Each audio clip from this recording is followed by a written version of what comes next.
अस्सलाम वालेकुम दोस्तों, क्या हाल है। उम्मीद है कि सब खैरियत से होंगे। मैं आपका दोस्त मोहम्मद अरसलान।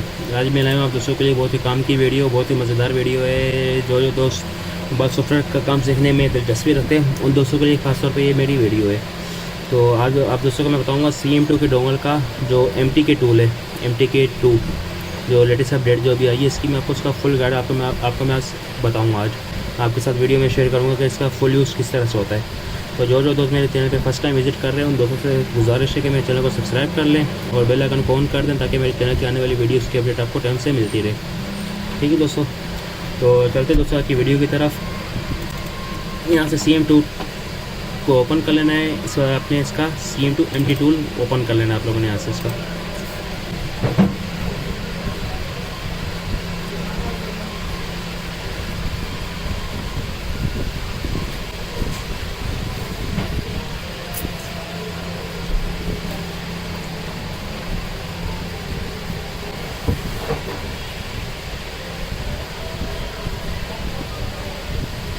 ठीक है दोस्तों, हमारा टूल ओपन हो चुका है।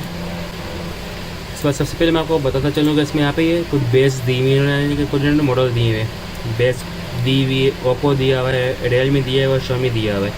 ठीक है दोस्तों, अगर आपको किसी ने ओप्पो पे काम करना है तो उसमें इन्होंने कुछ मॉडल यहाँ पे दिए हुए, सपोर्ट किए हुए। इसके बाद क्या नाम है, रियलमी में खाली इन्होंने एक आधा मॉडल दिया है, C2 दिया हुआ है और Xiaomi में इन्होंने 4-5 मॉडल दिए हुए इन्होंने। लेकिन ये ज़्यादा तीनों यूज़ करने से लाख होना बेहतर कि आप ज़ीरो बेस में आके ज़ीरो बेस को आप सेलेक्ट करें। इसके सबसे नीचे आप आ जाएँ, यहाँ पे लिखा हुआ है बेस वर्जन 21/12। अभी के जितने भी मोबाइल हैं दोस्तों, तकरीबन जितने भी मोबाइल हैं न्यू वर्जन के, CM2 क्या नाम है, ओप्पो हो गए, इन्फिनिक्स हो गए, टेक्नो हो गए, आईटेल हो गए, जो भी मोबाइल हैं जो उसके जो MTK चिप के मोबाइल हैं, जितने भी मोबाइल हैं वो 99% तकरीबन मोबाइल इस बेस पे हमारा वर्क करते हैं। इस बेस को आप लोग सेलेक्ट करके किसी भी मोबाइल को आप लोग फॉर्मेट कर सकते हो, उसका बैकअप कर सकते हो, उसका फ्लैश फाइल आप लोग उसकी रीड कर सकते हो, आप मोबाइल का स्क्रीन लॉक डैमेज कर सकते हो, कुछ भी आप लोग इसका यहाँ से डैमेज आप लोग कर सकते हो। ठीक है दोस्तों, तो सबसे ज़्यादा जो यूज़ होने वाली बेस है दोस्तों हमारे पास यही है, 20 बेस वर्जन है 21/12। ठीक है दोस्तों, सबसे ज़्यादा यूज़ यही होती है। अब इसी बेस पे आप लोगों ने रखे। ठीक है दोस्तों, इस बात पे यहाँ पे आप लोग देख सकते हो मीटा मोड है, बल्कि आपको मैं एंड में मैं बताऊँगा इस मीटा और ये लोकल SLA के बारे में। ठीक है दोस्तों, आप लोगों ने बेस सेलेक्ट कर ली। यहाँ से कोई भी मोबाइल हो, इन्फिनिक्स, टेक्नो, कोई भी मोबाइल हो, आप लोग ने इसी बेस पे आप लोगों ने वर्क करना है। ठीक है दोस्तों, यही बेस सबसे बेहतरीन है, हर मोबाइल को ये सपोर्ट करती है ये बेस। ठीक है दोस्तों, आपने फ्लैश के ऑप्शन में आ जाना है।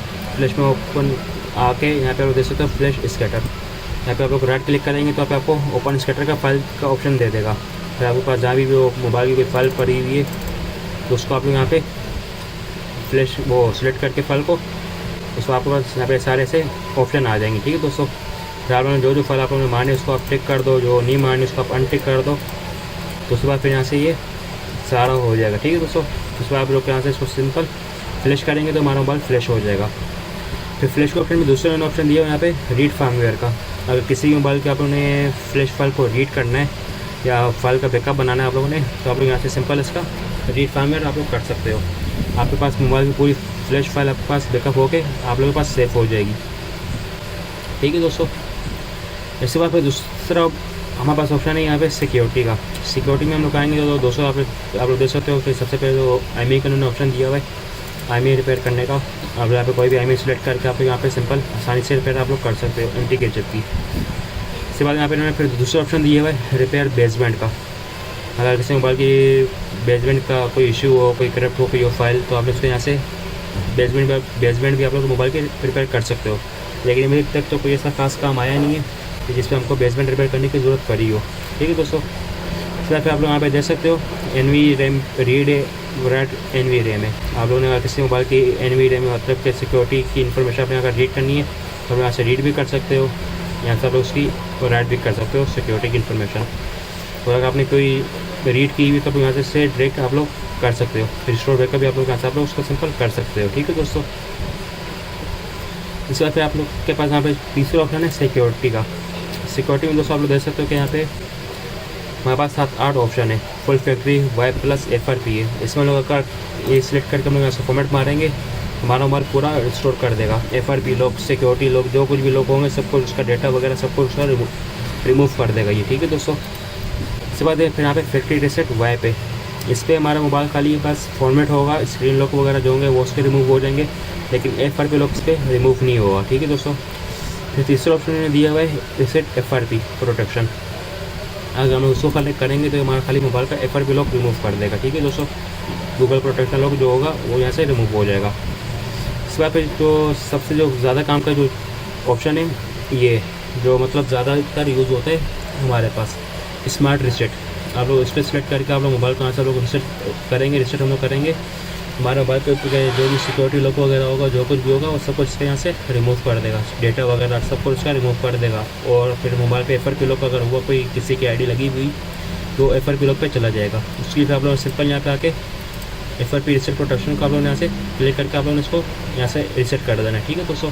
तो मोबाइल का FRP लॉक भी रिमूव हो जाएगा। इसके बाद फिर दोस्तों आप यहाँ पे देख सकते हो रीसेट प्राइवेसी लॉक्स। किसी मोबाइल पर अगर प्राइवेसी लॉक्स लगे हुए हैं तो आप लोग यहाँ से उसके प्राइवेसी लॉक भी रिमूव आप लोग आसानी से कर सकते हो, ठीक है दोस्तों। उसके बाद फिर यहाँ पे आप लोग देख सकते हो HW रिपोर्ट, हार्डवेयर रिपोर्ट, मतलब कि मोबाइल की हमारी जो जिस मोबाइल पर हम लोग काम कर रहे हैं उस मोबाइल की जो eMMC चिप है उसकी हेल्थ कैसी है, वो ओके या नहीं ओके, हम लोग उस पर कोई काम करेंगे तो डैमेज होगी या नहीं होगी, ये सब कुछ इसका आपको मोबाइल ये कंप्यूटर आपको बता देगा, ठीक है दोस्तों। अगर किसी भी मोबाइल को कनेक्ट करके आप लोग उससे अगर इन्फॉर्मेशन लेंगे हार्डवेयर रिपोर्ट पे, तो यहाँ पे आपके पास सारी इन्फॉर्मेशन दे देगा कि मोबाइल 90% कंज्यूम पर है, जिस पर भी है और वो सारी इन्फॉर्मेशन अभी आपको दे देगा, आपके सामने आ जाएगा, ठीक है दोस्तों। और अगर कभी मोबाइल 90% कंज्यूम पर हो तो उसको आप लोगों ने कुछ भी नहीं करना, ना फॉर्मेट करना, ना कुछ और चीज़ करना, वरना वो मोबाइल डेड हो जाएगा, ठीक है दोस्तों। ठीक है दोस्तों, इसमें हमारा यही था। और अब बात है दोस्तों क्या नाम है मीटा मोड और लोकल SLA के मोड की तरफ। मीटा मोड पे आप लोग अगर क्लिक करके कोई भी वर्क करते हैं, ठीक है दोस्तों, तो उसके लिए तो सबसे पहले आप लोगों को वॉल्यूम के बटन आपको ज़रूर प्रेस करने होंगे। मीटा मोड पे करो आप या लोकल SLA मोड, आप इसके ऊपर आप क्लिक करके आप लोग वर्क करो तो आपको वॉल्यूम के दोनों बटन आपको प्रेस करके आपको मोबाइल कनेक्ट करना पड़ेगा। उसके बगैर मोबाइल आपका कनेक्ट नहीं होगा, ना मीटा मोड पे होगा कनेक्ट, ना लोकल SLA मोड पे आपका मोबाइल कनेक्ट होगा, ठीक है दोस्तों। इसके लिए आपको मोबाइल के वॉल्यूम दोनों बटन प्रेस करने पड़ेंगे, वॉल्यूम अप वॉल्यूम डाउन दोनों बटन, ठीक है दोस्तों। और अगर आप लोग लोकल SLA मोड को इनेबल करके आप लोग अगर मोबाइल पे कोई भी काम करते हो, ठीक है दोस्तों, मोबाइल का मतलब कि सिक्योरिटी लॉक लगा हुआ है, कुछ भी लगा हुआ है, आप लोग अगर वो रिमूव करते हो, फ्लैश करते हो आप लोग, तो उसके लिए आपको इसकी बेस की ज़रूरत नहीं है। हमारे पास आपने कोई भी बेस सेलेक्ट की हुई है, बेशक 18-16 की हुई है या 17-12 की हुई है, कोई भी आप लोगों ने बेस सेलेक्ट की हुई है, इसका फिर कोई इशू नहीं है, ये फिर इग्नोर कर देगा इस चीज़ को, ठीक है दोस्तों। लोकल SLA मोड अगर इनेबल हो तो सो ये बेस को इग्नोर कर देता है। फिर ये लोकल SLA मोड पे मोबाइल कनेक्ट होके हमारा मोबाइल की कंप्यूटर वगैरह जो कुछ भी हो, लैपटॉप हो, उस पर फिर वर्क करता है बटनों के ऊपर, ठीक है दोस्तों। ये एक अलग मोड है इसका। फिर ये मीटर मोड है, तो मीटर मोड पे सिर्फ ज़्यादातर IMEI वगैरह रिपेयर होती है या कोई और छोटा मोटा कोई काम करना हो तो ये उस मोड पे ये होता है, या मोबाइल का लॉक वगैरह रिमूव करने हो तो ये मीटर मोड पे आप लोग लगा के आप लोग उसको फॉर्मेट आप लोग कर सकते हो, ठीक है दोस्तों। आप दोस्तों को अगर मेरी वीडियो अच्छी लगी है तो मेरे चैनल को ज़रूर सब्सक्राइब करें और जितना हो सके ज़्यादा से ज़्यादा मेरी वीडियोज़ को शेयर करें और लाइक करें ताकि मेरे चैनल की वीडियो ग्रो कर सके, ठीक है दोस्तों। और अगेन कह रहा हूँ कि जो दोस्त मेरे चैनल फर्स्ट टाइम विजिट कर रहे हैं वो मेरे चैनल को ज़रूर सब्सक्राइब कर लें ताकि मेरे चैनल की आने वाली वीडियोज़ की अपडेट आपको टाइम से मिलती रहे। अल्लाह हाफ़िज़ दोस्तों।